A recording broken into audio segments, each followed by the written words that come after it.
আজ থেকে শুরু হয়েছে পুলিশ সপ্তাহ উদযাপন কর্মসূচি। আগরতলার মনোরঞ্জন দেববর্মা স্মৃতি স্টেডিয়ামে আয়োজিত এক অনুষ্ঠানে এই কর্মসূচির উদ্বোধন করেন মুখ্যমন্ত্রী ডাক্তার মানিক সাহা।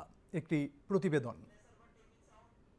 2024 সালের তুলনায় 2025 সালে সামগ্রিক অপরাধের হার 8.3% হ্রাস পেয়েছে। আগরতলার মনোরঞ্জন দেববর্মা স্মৃতি প্যারেড গ্রাউন্ডে আয়োজিত এক অনুষ্ঠানে পুলিশ সপ্তাহের উদ্বোধন করে তথ্য দিয়েছেন মুখ্যমন্ত্রী ডাক্তার মানিক সাহা। তিনি বলেন, 2024 সালের তুলনায় 2025 সালে মহিলা সংক্রান্ত অপরাধের হার অনেকটাই হ্রাস পেয়েছে, কমেছে দুর্ঘটনার হার। নতুন চ্যালেঞ্জ মোকাবেলা করার জন্য রাজ্য পুলিশ কাজ করছে বলে জানান মুখ্যমন্ত্রী। মহিলাদের বিরুদ্ধে অপরাধের বিষয়গুলো বিশেষভাবে প্রাধান্য দেওয়া হচ্ছে। মহিলা বান্ধব পরিবেশ সৃষ্টিতে প্রতিটি থানায় 24x7 উমেন হেল্প ডেস্ক চালু রয়েছে। রাজ্য পুলিশ ট্রাফিক নিয়ন্ত্রণে বিশেষ অভিযান শুরু হয়েছে। আমরা প্রোগ্রাম নিয়েছিলাম যে জিরো অ্যাক্সিডেন্ট। প্রোগ্রাম নেওয়ার অর্থ হচ্ছে সেটাকে কিভাবে এমফেসাইজ করা যায়। আমি বলছিলাম যে একদম জিরো হয়ে চলে আসবে, কিন্তু এইগুলো কিন্তু একটা প্যারামিটার। পুলিশ সপ্তাহ উদযাপন উপলক্ষে আজ সম্মিলিত পুলিশ বাহিনীর কুচকাওয়াজ পরিদর্শন এবং অভিবাদন গ্রহণ করেন মুখ্যমন্ত্রী। কুচকাওয়াজে প্রথম হয়েছে টিএসআর এর 10ম বাহিনী। বিজয়ীদের হাতে পুরস্কার তুলে দেন তিনি।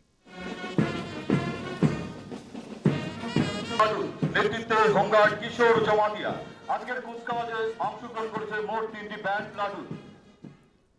অবসরপ্রাপ্ত আইপিএস অফিসার লাল ডিঙ্গা ডার্লংকে লাইফ টাইম অ্যাচিভমেন্ট পুরস্কারে সম্মানিত করা হয়। এছাড়াও শ্রেষ্ঠ থানা হিসেবে সোনামুড়া, কৈলাসহর এবং সাবরুম থানাকে পুরস্কৃত করা হয়েছে।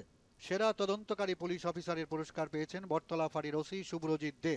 বছরের সেরা পুলিশম্যানের পুরস্কার পেয়েছেন ধর্মনগর মহকুমা পুলিশ আধিকারিক জয়ন্ত কর্মকার। অনুষ্ঠানে মেধার ভিত্তিতে পুলিশ কর্মীদের ছেলেমেয়েদের বৃত্তি প্রদান করা হয়। পুলিশ সপ্তাহের উদ্বোধনী অনুষ্ঠানে 22টি গাড়ি এবং 114টি বাইকের সূচনা করেন মুখ্যমন্ত্রী ডাক্তার মানিক সাহা। অনুষ্ঠানে পুলিশ মহানির্দেশক অনুরাগ বক্তব্য রাখতে গিয়ে বলেন, রাজ্যে জনমুখী পুলিশি ব্যবস্থা গড়ে তুলতে কাজ করছে আরক্ষা প্রশাসন। আমরা আমাদের পরিকাঠামো উন্নত করছি। ত্রিপুরা পুলিশকে আধুনিক ও প্রফেশনাল বাহিনী হিসেবে গড়ে তুলতে রাজ্য সরকারের পূর্ণ সহযোগিতা পাচ্ছি। মুখ্যমন্ত্রী পরে মেগা রক্তদান শিবিরের উদ্বোধন করেন। তিনি বলেন, 2025 সালে 46টি রক্তদান শিবিরের আয়োজন করা হয়। 2740 জন পুলিশ কর্মী এতে রক্তদান করেন।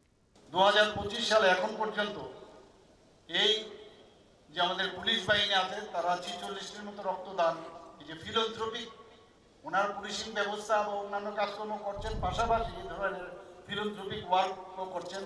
পরে এক সাংবাদিক সম্মেলনে মুখ্যমন্ত্রী বলেন, সাইবার ক্রাইম শাখাকে শক্তিশালী করার কাজ শুরু হয়েছে। তিনি বলেন, রাজ্যে কোনো অবস্থায় অশান্তির পরিবেশ সৃষ্টি করতে দেওয়া হবে না। ক্রাইম রেট আমাদের এখানে আপনারা সবাই জানেন যে গত 20 বছরের মধ্যে আমাদের ক্রাইম রেট আমাদের এই 20 বছর ইতিহাস হয়েছে যেখানে 8.3% ক্রাইম রেট কমেছে। যে সাইবার ক্রাইম সেটা যাতে কম হয় তার জন্য আমরা সেটাকে শক্তিশালী করার জন্য, তাকে স্ট্রেংথেনিং করার জন্য কিন্তু আমরা আমার ভাষণেও আজকে আমি বলেছি, সেই কাজও চলছে এখানে। সব মিলিয়ে পুলিশ সপ্তাহ উপলক্ষে আগামী কয়েকদিন নানা কর্মসূচি নিয়েছে আরক্ষা প্রশাসন। দূরদর্শন সংবাদ, আগরতলা।